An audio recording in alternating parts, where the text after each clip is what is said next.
আসসালামু আলাইকুম। এখন আমরা আরেকটা কন্টেন্টের ম্যাথে কিন্তু আমরা প্রবেশ করছি। আমরা প্রিভিয়াস সেগমেন্টে বলতে আমাদের এই রানিং সেগমেন্টের মধ্যে আমরা কিছুক্ষণ আগে যেটা দেখেছি সেটা হচ্ছে ব্লাড রিলেশন এবং কাউন্টিং সংক্রান্ত যে প্রবলেমগুলো এসেছে সেগুলো এবং যে প্রবলেমগুলো আসতে পারে, এবং hopefully you guys are enjoying since কন্টেন্টগুলো কিন্তু খুবই এনগেজিং এবং কী বলবো আসলে খুবই ইন্টারেস্টিং, তাই না? আচ্ছা আসুন, এখন আমরা নতুন আরেক ধরনের প্রবলেম পড়বো। এখানে আছে সিটিং অ্যারেঞ্জমেন্ট এবং হচ্ছে কম্প্যারিজন, অর্থাৎ একাধিক ব্যক্তি, বস্তু বা বিষয় এদেরকে যখন আমি অ্যারেঞ্জ করি আমরা এদেরকে, ঠিক আছে, কে ডানে কে বামে বা কে কততম সিরিয়ালে আছে, এই সংক্রান্ত কিছু প্রবলেম কিন্তু পরীক্ষায় চলে আসে। যেমন এগুলো বিগত বিশেষ পরীক্ষাগুলোর কোয়েশ্চেন। দেখেন কি বলা হয়েছে, ইংরেজি বর্ণমালার ধারাবাহিকভাবে 18তম অক্ষরের বাম দিকে 10ম অক্ষর কোনটি? এখন দেখুন, ইংরেজি বর্ণমালাতে মানে হচ্ছে ইংলিশ অ্যালফাবেটে আমাদের লেটার আছে কতগুলো? 26টা, রাইট? আমাদের বলছে এই 26টা লেটারের মধ্যে আপনি যখন ধারাবাহিকভাবে সিরিয়ালি 18তম যে লেটারটা আছে 18তম লেটারটাই গেলেন, গিয়ে এই অক্ষরটার বা এই লেটারটার বাম দিকে 10 নাম্বার অক্ষর কোনটা? এটা হচ্ছে প্রশ্ন। এখন দেখুন, ইংরেজি বর্ণমালার বা অ্যালফাবেটের প্রথম 1 2 3 4 5 6 এই বর্ণগুলো কিন্তু আমাদের মনে থাকে বা মেমোরিতে থাকে। আর আমরা যখন অ্যাট এ টাইম বলি 18তম লেটার কোনটা বলেন তো, এটা কিন্তু ইনস্ট্যান্ট কিন্তু আমাদের মনে রাখা সম্ভব না, এবং 18তম লেটারটাও চায় নাই। বলছে 18তম লেটারের বাম পাশে 10 নাম্বার লেটার কত? তাহলে ও ধরেন হচ্ছে 18তম লেটার, ওর বাম পাশে 10 নাম্বার লেটারটা কততম আমরা একটু দেখি। ওর বাম পাশে 10টা পজিশন যাই। এই একটা পজিশন 1 2 3 4 5 6 7 8 9 10, এইটা হচ্ছে ওর বাম পাশে 10ম লেটার। তাহলে সেটা কততম লেটার? দেখেন 18 বামেরটা কত? 17 16 15 14 13 12 11 10 9 8, তাই না? অর্থাৎ অষ্টম যে লেটারটা আছে, অষ্টম যে অক্ষরটা আছে সেটা হবে আমাদের অ্যান্সার। যদি আমরা বাম দিক থেকে গুনে আসি তাহলে অষ্টম লেটার কোনটা? A B C D E F G H. H হচ্ছে আমাদের কিন্তু অষ্টম বর্ণ, তাই না? তাহলে অ্যান্সার হবে কোনটা আমাদের? ক নাম্বার, অর্থাৎ এইচ। এটা কীভাবে করলাম? 18তম অক্ষরের বাম দিকে 10ম অক্ষর, তাহলে 18 আর 10-এর ব্যবধান কত? 8। অর্থাৎ আমাদের শুরু থেকে যদি হিসাব করে অষ্টম অক্ষরটা দেখলেই হচ্ছে। অষ্টম অক্ষরটাকে মুখে মুখে গুনতে পারি, A B C D E F G H. Okay, hopefully বুঝতে পেরেছেন। এখন দেখুন কি বলেছে, if all the consonants, consonants মানে তো বুঝেন ইংরেজি বর্ণমালায় ভাওয়েল কোনগুলা? এ ই আই ও ইউ, এই 5টি বর্ণকে আমরা বলি, 5টি লেটারকে আমরা বলি ভাওয়েল, এবং এই 5টি লেটার ছাড়া বাকি যে লেটারগুলো আছে সেগুলোই কিন্তু কনসোনেন্টস। সো এখানে বলেছে if all the consonants in the word stable, stable হচ্ছে একটা শব্দ, এই স্টেবল শব্দটার মধ্যে যতগুলা কনসোনেন্ট আছে এই কনসোনেন্টগুলোকে যদি are replaced by the previous letter, অর্থাৎ প্রত্যেকটা কনসোনেন্টকে যদি আমরা তার পূর্ববর্তী বর্ণটা দ্বারা রিপ্লেস করে দেই, and all the vowels are replaced by the next letter, এবং এই শব্দে যতগুলো ভাওয়েল আছে ভাওয়েলগুলোকে যদি তাদের পরবর্তী শব্দটা দ্বারা প্রতিস্থাপিত করি বা রিপ্লেস করি, তাহলে which letter would be the third, which letter would be the third, হ্যাঁ, ফ্রম দ্য লেফট, তাহলে বাম দিক থেকে 3 নাম্বার লেটারটা কি হবে? দেখেন প্রশ্নের মধ্যে যে এটুকু বুঝবেন বাম দিক থেকে 3 নাম্বার লেটারটা কি হবে, এইটুকু বুঝলে কিন্তু আমাদের প্রত্যেকটাকে অ্যানালাইসিস করার দরকার নাই। আমরা বাম দিক থেকে 3 নাম্বার লেটারটা দেখি কত আছে, এস টি এ, তাহলে বাম দিক থেকে 3 নাম্বার লেটারটা কত আছে এখানে? এ। এটা কি ভাওয়েল না কনসোনেন্ট? এটা হচ্ছে ভাওয়েল। আমাদের বলেছি কি ভাওয়েলকে কি দ্বারা রিপ্লেস করব? নেক্সট লেটার দিয়ে, অর্থাৎ তার পরবর্তী লেটার দিয়ে। এর পরবর্তী লেটার, এর নেক্সট লেটারটা কি বলুন? এর নেক্সট লেটারটা হচ্ছে বি। তার মানে হচ্ছে এই লেটারটাকে যেভাবেই পরিবর্তন করি না কেন 3 নাম্বার লেটারটা অর্থাৎ এ জায়গায় আসলে কে আসবে? বি আসবে। এই জন্য অ্যান্সার হবে বি। ঠিক আছে, যদি ধরেন বলতো এই যে 1 2 3, পঞ্চম লেটারটা কি হবে? পঞ্চম লেটারটা কি আছে? এল। এলটা কি ভাওয়েল না কনসোনেন্ট? কনসোনেন্ট। আর কনসোনেন্ট কিভাবে রিপ্লেস হবে? তাদের পূর্ববর্তী শব্দ দ্বারা। তাহলে এল এর আগে কে আসে? জে কে এল, তার মানে এল এর আগে আসে কে? কে। তখন অ্যান্সার হতো কিন্তু কে। ঠিক আছে? তো প্রশ্ন আমাদের যে কোনো কিছুই চাইতে পারে, যা চাইবে তার আলোকে আমরা উত্তর করব। এরপর দেখি আমরা নিপু, মমি, নাহিদ, বরুণ ও জাফর এর মধ্যে তাহলে কয়জন আছে এখানে? নিপু, মমি, নাহিদ, বরুণ আর জাফর, 5 জন। এর মধ্যে নিপু হচ্ছে মমি থেকে লম্বা, তার মানে এখানে আমরা লম্বা এবং খাটো হিসাব করতেছি। এই টাইপের জিনিসগুলো যখন হিসাব করব, যে লম্বা তাকে উপরে লিখবো, যে খাটো তাকে নিচে লিখবো, এইভাবে করে করে আমরা অর্গানাইজ করার চেষ্টা করি। তাহলে বলেছে নিপু হচ্ছে কি মমি থেকে লম্বা, তার মানে উপরে ধরেন নিপুকে উপরে দিলাম, মমিকে দিলাম ধরেন নিচে, নিপুকে উপরে দিলাম, মমিকে নিচে দিলাম। হ্যাঁ, বা যে লম্বা তাকে যদি আমরা আগে লিখি, এভাবে লিখি, ধরেন নিপু আগে তাহলে মমি পরে, যে লম্বা তাকে বাম পাশে লিখবো, যে খাটো তাকে ধরেন ডান পাশে লিখবো, যে কোনোভাবে আপনি বুঝে বুঝে লিখতে পারেন। নিপু মমির থেকে লম্বা, নিপু হচ্ছে নিপু, এন আই লিখলাম, নিপু যেহেতু ন দিয়ে আরেকটা আছে, নাহিদ আছে, ওকে এন এ লিখবো নি। নিপু হচ্ছে মমির থেকে লম্বা, নাহিদ আবার হচ্ছে কি জাফরের থেকে বেটে, তাহলে নাহিদ জাফরের থেকে বেটে, কিন্তু ওদের সাপেক্ষে নিপু আর মমির সাথে ওদের সম্পর্ক কি সেটা কিন্তু এখনো জানি না, এজন্য ওদেরকে আলাদা লিখতেছি। নাহিদ হচ্ছে জাফরের থেকে বেটে, তার মানে জাফর হচ্ছে কি নাহিদের থেকে লম্বা।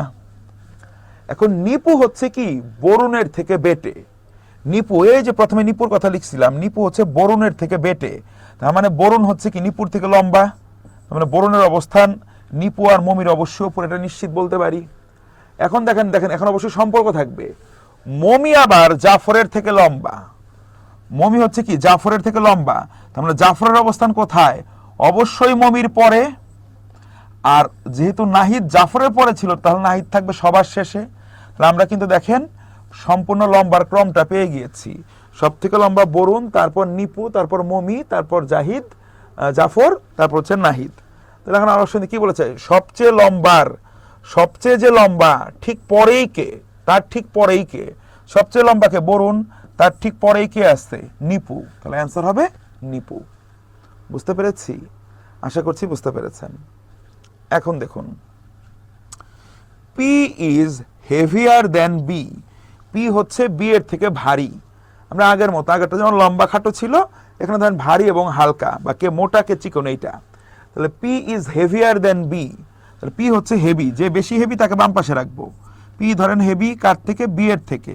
আচ্ছা, আর ইজ থিনার দেন এ, আর হচ্ছে এ এর থেকে চিকন, তার মানে এ এবং আর এর মধ্যে এ হচ্ছে হেভি আর আর হচ্ছে চিকন।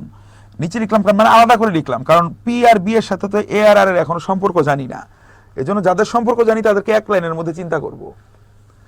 P is thinner than R, P হচ্ছে আর এর থেকেও চিকন, তার মানে আর কি পি এর থেকে হেভি, তার মানে আর এর অবস্থানটা কোথায়? পি এর আগে। আর আর যেখানে থাকবে এ অবশ্যই কি তারও আগে থাকবে। ওকে, আমরা লাইন পেয়ে গিয়েছি। তাহলে প্রশ্ন কি, হু ইজ দ্য হেভিয়েস্ট? সব থেকে ভারী কে? সব থেকে ভারী হচ্ছে এ। এগুলো কমন পড়তে হবে না, জাস্ট আপনি কমন সেন্স আপনার থাকলে আপনি কমন পড়ার কিন্তু আপনাদের কোনো প্রয়োজন নাই। আমি আসলে বিশেষণগুলো মুছে দেই, এটা হয়তো কি বলবো, প্রিন্টিং ইস্যু কষ্ট এগুলো দেওয়া হয় না, কারণ অনেক সময় আপনার শুধু এগুলোর দিকে গুরুত্ব বেশি দেন। এগুলো বলছি, এগুলো বিসিএসসির প্রশ্ন। কি বলছে? পি কিউ এর থেকে লম্বা, তাহলে আগে পি লিখলাম, তারপর কিউ লিখলাম। এরপর কি বলছে? কিউ আবার আর এর থেকে লম্বা, আর কোথায় হবে? তাহলে কিউ এর পরে হবে। এম এন এর থেকে লম্বা, দেখেন এম এন এর সাথে কিন্তু পি কিউ আর এর কোনো সম্পর্ক নাই, এজন্য আপাতত এম এবং এন কে আলাদা লিখলাম। এম এন এর থেকে লম্বা, এজন্য এম কে বাম পাশে লিখছি। এন আবার কিউ থেকে লম্বা, এন হচ্ছে কি কিউ এর থেকে লম্বা, তার মানে এন এর অবস্থানটা কোথায়? এন এর অবস্থানটা কিন্তু অবশ্যই কিউ এর কি পূর্বে, কিউ এর পূর্বে, কিউ এর আগে হবে। এখন এন এর অবস্থান কিন্তু দেখেন এখানেও হতে পারে, আবার এখানেও হতে পারে, কারণ এন এবং পি এর মধ্যে সম্পর্ক কি সেটা তো আমরা জানি না, শুধু এটুকু বুঝতেছি এন এর অবস্থানটা কি কিউ এর কোন পাশে? বাম পাশে। আর এন যেখানেই থাকবে এম অবশ্যই তার বাম পাশেই থাকবে। এখন এই বাম পাশটা কি পি এর আগে না পি এর পরে তা কিন্তু আমরা জানি না, অর্থাৎ এখানে একটা অনিশ্চয়তা আছে। যেখানে অনিশ্চয়তা সেখান থেকে প্রশ্ন হয় না। দেখেন এখানে বলেছে কি কে সব থেকে বেটে, সব থেকে শর্ট যে আর, এটা নিয়ে তো কোনো টেনশন নাই বা সন্দেহ নাই, এজন্য এটাই প্রশ্নে চাওয়া হয়েছে। ঠিক আছে, যেখানে আপনার স্পেসিফিক পজিশনটাকে আমরা একদম ফর শিওর ভাবে বলতে পারি না, সেটাকে দেখবেন যে প্রশ্নের মধ্যে আসলে দেয়া হয় না। আশা করছি বুঝতে পারছেন। এরপর দেখুন, Rahim is more emotional than Shihab. Sumi is more rational than Rahim. তাহলে দেখেন এখানে কি ইমোশনাল কে, আর হচ্ছে কে রেশনাল, কে যৌক্তিক, কে যুক্তি দিয়ে চিন্তা করে, কে আবেগ দিয়ে চিন্তা করে, আবেগ তাড়িত কে আর যুক্তি তাড়িত কে, এগুলা বলা হয়েছে, তাই না? তাহলে এগুলার প্রেক্ষিতে দেখেন আমরা কিভাবে নিতে পারি, কমন সেন্স অনুযায়ী গুছিয়ে আমরা সাজাই। সাজানো কিন্তু খুবই ইজি, কঠিন কিছু না। তাহলে ধরেন আমরা যে বেশি যৌক্তিক রেশনাল যে, তাকে বামে লিখবো, আর ধরেন যে ইমোশনাল তাকে ডানে লিখবো। এটা ধরেন আমাদের মানে আমরা আপাতত নিজেরা ইচ্ছা মতো করতেছি। তাহলে রহিম হচ্ছে ইমোশনাল শিহাবের থেকে, তাহলে শিহাব বেশি যৌক্তিক, শিহাবের নাম আগে লিখলাম, রহিম হচ্ছে তার থেকে ইমোশনাল। যে যত ইমোশনাল সে ডানে, আর যে যত রেশনাল তাকে তত বামে লিখবো। Sumi is more rational than রহিম। সুমি আবার কি করছে, এটা হচ্ছে শিহাব, তাই না? শিহাব হচ্ছে ধরেন SH, আর সুমিকে লিখবো ধরেন SU। সুমি হচ্ছে রহিমের থেকে রেশনাল, অর্থাৎ রহিমের থেকে সুমি যৌক্তিক। তার মানে সুমি কিন্তু দেখেন, সুমি কিন্তু কি হইতে পারে, রহিমের থেকে যৌক্তিক রেশনাল, তার মানে রহিমের বামে হবে। তো এই বামে কোথায় এটা কিন্তু আমরা নিশ্চিত জানি না। সুমি কিন্তু শিহাবের পরেও বসতে পারে, বা শিহাবের থেকেও যদি যৌক্তিক হয় তাহলে শিহাবের আগে বসবে, তাই না? দুইটা পজিশনে কিন্তু সুমি বসতে পারে, সুমির কিন্তু দুইটা পজিশনে যে কোনো একটা position. Shihab is more rational than Sumi. দেখেন এখানে ক্লিয়ার করে দিছে, শিহাব হচ্ছে সুমির থেকে বেশি রেশনাল। তার মানে সুমি কিন্তু শিহাবের বামে বসবে না, শিহাবের পরেই বসবে। তার মানে ক্রমটা কি, সব থেকে বেশি রেশনাল শিহাব, তারপর সুমি, তারপর হচ্ছে রহিম। তার কি বলছে, হু ইজ দ্য মোস্ট রেশনাল, সব থেকে বেশি রেশনাল কে? অবশ্যই শিহাব। ক্লিয়ার? দেখেন, 4 গার্লস আর আপ এ ল্যাডার। চারটা মেয়ে কি করেছে, একটা ল্যাডারে, একটা মইয়ের মধ্যে উঠেছে। কি বলেছে, A is further up the ladder than P. অর্থাৎ এ হচ্ছে পি এর থেকে উপরে আছে, ওই ল্যাডারে মইয়ের মধ্যে এ পি এর থেকে উপরে আছে। B is lower on the ladder than P. B হচ্ছে পি এর নিচে আছে, বি হচ্ছে পি এর নিচে আছে। S is between P and B. S হচ্ছে পি এবং বি এর মাঝে, তাহলে এখানে হচ্ছে এস।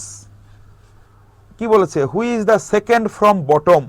নিচ থেকে দ্বিতীয় স্থানে কে আছে, নিচ থেকে দ্বিতীয় স্থানে কে আছে, এস। যদি বলতো হু is the second from top, তখন অ্যান্সার হতো কি আমাদের, পি। তো এই ধরনের আমরা কিন্তু হোম প্র্যাকটিস আপনার বাসায় প্র্যাকটিস করার জন্য কিন্তু বেশ কিছু এভাবে রেখে দিয়েছি। আপনি চাইলে আবার একটা প্র্যাকটিস করে ফেলেন। এ ইজ, কি বলা হলো এখানে, বলা হলো এ ইজ ক্লেভারার দেন সি। এ হচ্ছে সি এর থেকে বেশি ক্লেভার, এ হচ্ছে সি এর থেকে বেশি clever. C is cleverer than D. C আবার ডি এর থেকে বেশি ক্লেভার।